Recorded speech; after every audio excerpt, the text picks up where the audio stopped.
tout le monde, je vous retrouve pour faire le bilan du challenge du mois de la fantaisie. Ça va faire mal. Déjà je vais vous montrer un petit peu l'étendue des dégâts si j'arrive à soulever. Oh my god. Voilà, donc ça c'est les livres que je n'ai pas lus, que j'avais mis dans ma palle. Donc vous vous doutez que ça part mal. Et là, j'ai... Ouh, ça va tomber aussi. Tous les livres que j'ai lus, ici. Vous allez me dire, c'est quand même pas mal et c'est vrai qu'à les voir comme ça, j'en ai quand même lu beaucoup. Je vais poser ça avant de mourir écrasée et on va faire un petit bilan ensemble de qu'est-ce que j'ai lu pour quelle catégorie et qu'est-ce que j'en ai pensé. Donc j'avais fait une page vraiment simple sur mon bullet journal pour un peu noter pour chaque catégorie qu'est-ce que j'avais prévu de lire. Donc j'ai lu 14 livres en tout, sachant qu'il y a 12 catégories. En théorie, j'aurais pu lire un livre par catégorie, mais ce qui s'est passé c'est que j'ai lu plusieurs livres pour la même catégorie. Donc j'ai fait un petit peu de remaniement, j'ai combiné certaines catégories, comme on a le droit de faire dans ce challenge, pour pouvoir me dire que j'ai tout validé. Ce que j'ai décidé de faire pour cette update, c'est au lieu d'y aller par catégorie, je vais y aller par ma notation, donc commencer par le livre que j'ai le moins aimé, puis finir avec ceux que j'ai le plus aimé. Maintenant je vais quand même dire que j'ai aimé, beaucoup aimé la majorité de mes lectures. Il n'y en a eu qu'une vraiment que j'ai pas tant aimé. Toutes les autres je les ai au minimum aimées, voire énormément aimées. Donc beaucoup de positifs dans ce challenge. Le livre que j'ai le moins aimé, si vous avez vu mes vlogs, ce sera pas une surprise, c'était Les Malfaiteurs du Paris des Merveilles. Donc oui, il y avait l'univers que j'adore du Paris des Merveilles, la Belle Époque, les dragons, les fées, les enquêtes, et là les malfaiteurs. Donc les petits mystères à élucider. Mais le fait que ce soit des histoires courtes écrites par d'autres auteurs, il me manquait quelque chose, et certaines des histoires, j'ai même pas adhéré à l'histoire en tant que telle. Donc malheureusement, je pense que ce serait ma pire lecture, j'y mettrais sûrement un 2,5 sur 5, je pense, pour celui-là. Et je l'ai lu pour la catégorie créatures ailées. Donc parce qu'il y a des fées, parce qu'il y a des dragons, il y a des chats volants comme on voit sur la couverture. Ensuite, j'ai Tower of Dawn de Sarah J. Maas que je vais mettre avec Assassin's Blade. J'ai plus la copie physique avec moi parce que je l'ai rendue à une amie qui me l'avait prêtée. Donc ça, le but c'était d'arriver à finir Throne of Glass, parce que ça fait trop longtemps que je traîne avec cette série. J'ai lu 2 sur les 3 qui me manquaient, et là, au moment où je vous parle, je viens d'attaquer Kingdom of Ash qui est le dernier, donc je vais la finir cette année, je suis trop contente. J'ai bien aimé Tower of Dawn, mais Kaol n'est pas mon personnage préféré de la série. Si vous n'avez pas du tout lu la série, je peux pas trop le résumer, parce que ça c'est comme genre le 46e tome de la série.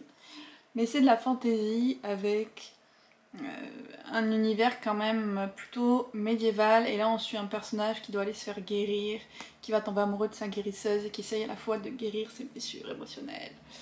Et c'était du Sarah J. Maas, genre de base, j'ai pas eu de surprise bonne ou mauvaise, c'était ce à quoi je m'attendais avec elle. Et comme je vous dis, Kaol n'était pas mon personnage préféré, donc j'avais surtout envie de finir le livre et de passer à autre chose, mais je mettrais quand même, je pense, 3,5 à lui. Assassin's Blade aussi probablement 3,5.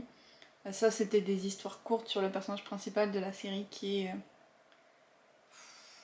Keleana, je sais plus comment on prononce en français. Donc ils étaient bien, ils correspondaient à mes attentes, voilà. Et je les ai lus pour C'est chaud patate, qui était la catégorie où il fallait continuer des séries en cours. Continue avec La Carte des Confins, le 2e tome. Donc je vous en ai parlé aussi en vlog de celui-là. C'était une lecture rapide et sympa, sans trop de complications, avec de la magie, des pirates, une espèce de chasse au trésor. Donc c'était plutôt chouette. Et je pense que lui aussi ce serait un 3,5 à peu près. Et je l'avais mis dans la catégorie Voyager sur les flots. Après, on retrouve toutes mes réécritures de Merlin. Ça tombe que je les ai mises comme ensemble. J'avais tout mis dans la même catégorie, mais au final je les ai séparées un petit peu justement parce qu'il y a d'autres catégories où j'ai rien lu du tout. Donc je vous ai fait un vlog aussi spécial sur ces 3 là, donc je vais pas trop m'attarder dessus. Mais Spare c'était court, J'aurais aimé que ce soit un petit peu plus lent, mais c'était celui qui faisait le plus historique et moyenâgeux. Et il y avait plein d'aspects vraiment intéressants parce que c'était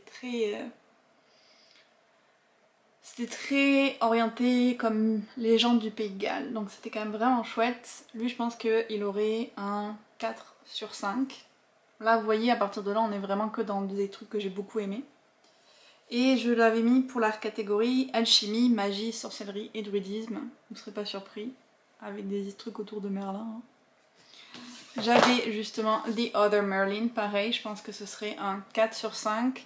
Donc là, on a Merlin qui est en fait une femme et on va suivre son arrivée à la cour de Camelot, le roi Arthur qui est jeune, qui n'est pas encore roi en fait d'ailleurs, parce qu'il y a son père Uther Pendragon qui l'est. Et Lancelot, c'est une réécriture, donc gender bend, vu que Merlin est une femme.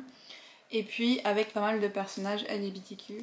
J'avais beaucoup aimé la plume de l'autrice et j'étais vraiment prise dans l'histoire jusqu'à la dernière partie où j'ai décroché, je sais pas trop pourquoi, et où la narration paraissait vraiment étrange.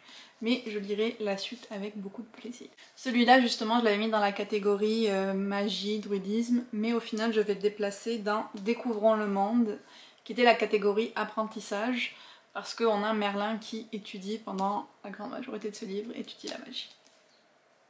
Et le dernier dans mes réécritures de Merlin, c'était The Guinevere Deception, qui est celle que j'ai préférée, à ma surprise, parce que je pensais pas, j'étais pas sûre du tout de l'aimer à ce point-là, mais où donc on est plus centré sur le personnage de Guenièvre qui arrive à Camelot pour épouser le roi Arthur, et qui doit essayer de déjouer un danger qui plane autour de lui. On a les autres personnages de la légende arthurienne qui sont présents. Et on avait aussi tout l'aspect un peu conflit entre l'émergence du christianisme et l'ancienne magie qui essaye de survivre. Donc je trouvais que ça c'était aussi hyper intéressant. Puis beaucoup de secrets, de révélations sur qui est vraiment Guenièvre. Donc lui, il irait vers le 4,5 je pense. Sur 5, je l'ai beaucoup aimé. J'ai la suite qui m'attend, donc avec un peu de chance je le lirai dans pas trop longtemps. Et lui, bah, il va rester dans alchimie, magie, sorcellerie et druidisme. Après j'ai mis une petite BD, Spirit, le deuxième tome.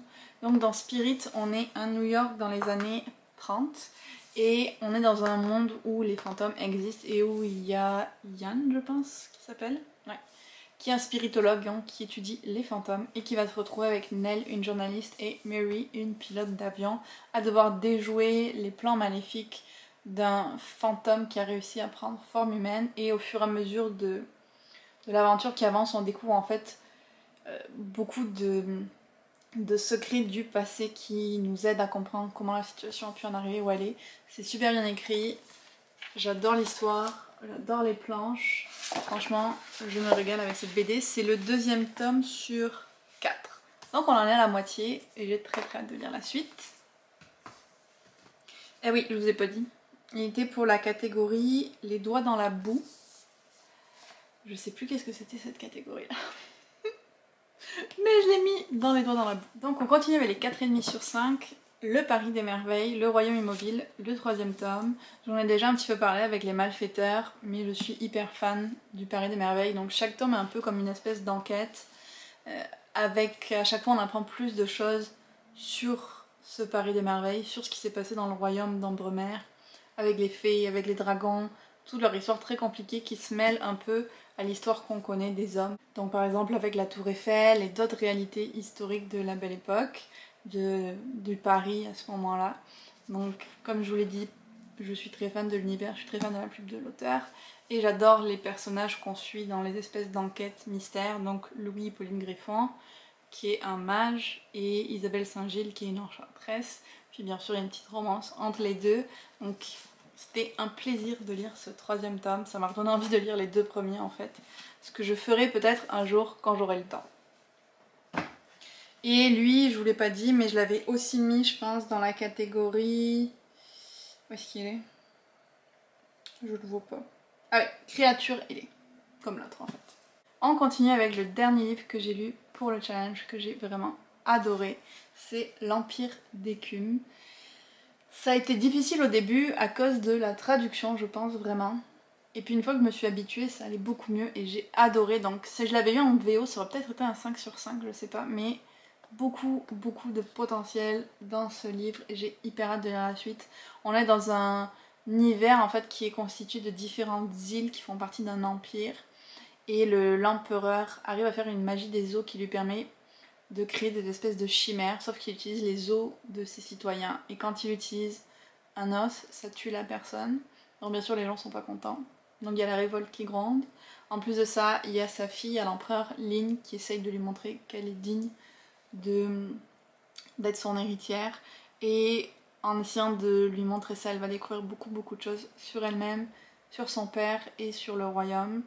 Et il y a vraiment tellement d'éléments différents qui finissent par être amenés ensemble dans l'histoire. J'ai été trop fan et en même temps, malgré toute l'avancée qui se passe dans ce premier tome, il y a encore tellement de choses qu'on ne sait pas que j'ai hyper hâte de continuer. Lui, je l'avais mis dans la catégorie c'est chaud patate aussi.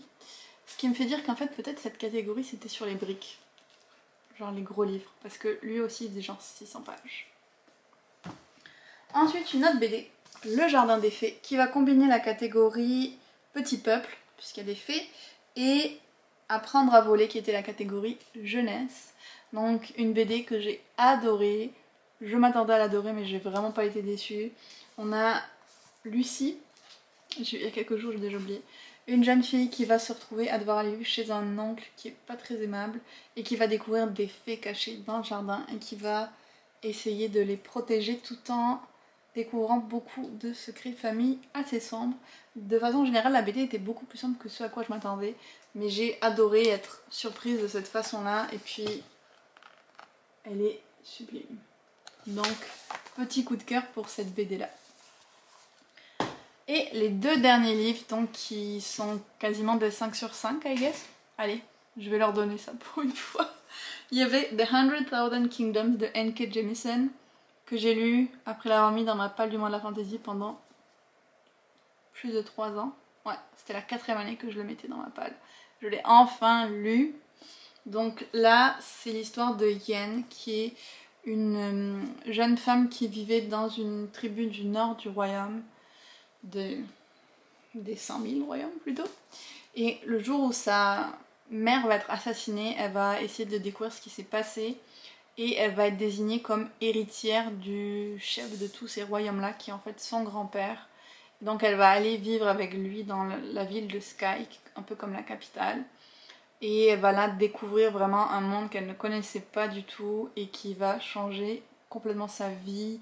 Il va y avoir des dieux qui vont lui révéler un peu la vraie histoire de son peuple.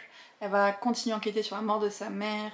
La narration est assez particulière aussi, il y a comme des allers-retours dans le temps. Et j'ai adoré ce livre, franchement génial. Et je m'en veux d'avoir attendu aussi longtemps pour le lire, mais en même temps je suis très contente de l'avoir enfin lu. Et lui, il était pour la catégorie se brûler les ailes. Et le dernier que j'ai lu pour le challenge, c'était The City of Brass, qui a été aussi un coup de cœur pour moi, même s'il m'a fait vivre quelques petites frustrations avec certains personnages.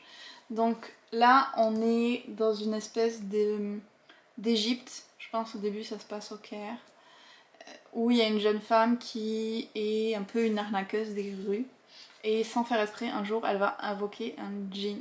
Et elle va réaliser qu'en fait, elle n'est pas totalement humaine, mais qu'elle-même est à moitié djinn. Et ensemble, ils vont partir pour aller retrouver Daevabad, qui est la ville où vivent tous les djinns isolés des hommes. Et une fois arrivée là-bas, elle va se rendre compte qu'elle ne connaît rien à cet univers, qui pourtant lui fait une place très importante parce qu'elle serait comme la dernière personne existante d'une race de djinns qui a été exterminée. Il y a beaucoup plus de choses que ça qui se passent, mais j'essaie de vous le résumer de façon simple. J'ai adoré l'univers, même s'il m'a fallu beaucoup de temps pour le comprendre, honnêtement. J'étais un peu perdue dans tous les noms des différentes variétés de djinns qu'il y avait. Mais j'ai trouvé ça hyper intéressant. Il y a des révélations jusqu'à la toute fin. Et c'était... Ouais, j'ai adoré. Et encore une fois, je sais que je me répète, mais j'ai trop hâte de lire la suite. Je pense que j'ai commencé 1, 2, 3, 4 nouvelles séries au moins dans ce challenge et je les ai toutes beaucoup aimées, donc je suis très contente. Bon, ça va pas beaucoup m'aider parce que ça va faire grandir ma palle, mais au moins c'était des très belles surprises, donc je regrette vraiment pas de m'être lancée dans toutes ces lectures là. Je pense que j'ai fait le tour. Ah non, j'ai oublié The Dragon's Bride de Katie Robert, qui était une romance que j'ai lue en e-book, c'est pour ça que je l'avais pas là avec moi. Donc c'est sûr que je mettrai pas 5 sur 5. Mais je pense qu'elle irait autour des 3,5, 4 sur 5, donc c'était une romance vraiment what the fuck avec un dragon. Je pense que je vais m'arrêter là pour la description de ce livre. Mais si jamais ça vous intéresse, j'ai fait un vlog dessus aussi. C'était assez spécial. C'était spécial, mais j'ai bien aimé. Donc voilà, j'ai fait un petit bilan de toutes mes lectures. J'ai pas du tout l'habitude de faire des bilans de challenge, donc je sais pas trop ce que ça a donné, mais j'espère que vous aurez aimé. Dites-moi si c'était bien que je fasse comme ça par notes que j'ai données au livre, ou si ça aurait été plus intéressant que je passe par toutes les catégories une après l'autre. Dites-moi qu'est-ce que vous auriez préféré que je le fasse pour la prochaine fois. Mais c'était intéressant de faire ce petit bilan pour une fois, pour voir que j'ai quand même lu pas mal de livres, même si bien sûr j'avais été totalement irréaliste quand j'avais créé ma pile à lire, mais ça on savait. Donc je suis contente de ce mois de la fantaisie, comme je vous disais, plein de belles découvertes. N'hésitez pas à me dire en commentaire si vous avez participé aussi, combien de livres vous avez lus, qu'est-ce que ça a été vos lectures préférées, et puis on se retrouve très bientôt dans une autre vidéo.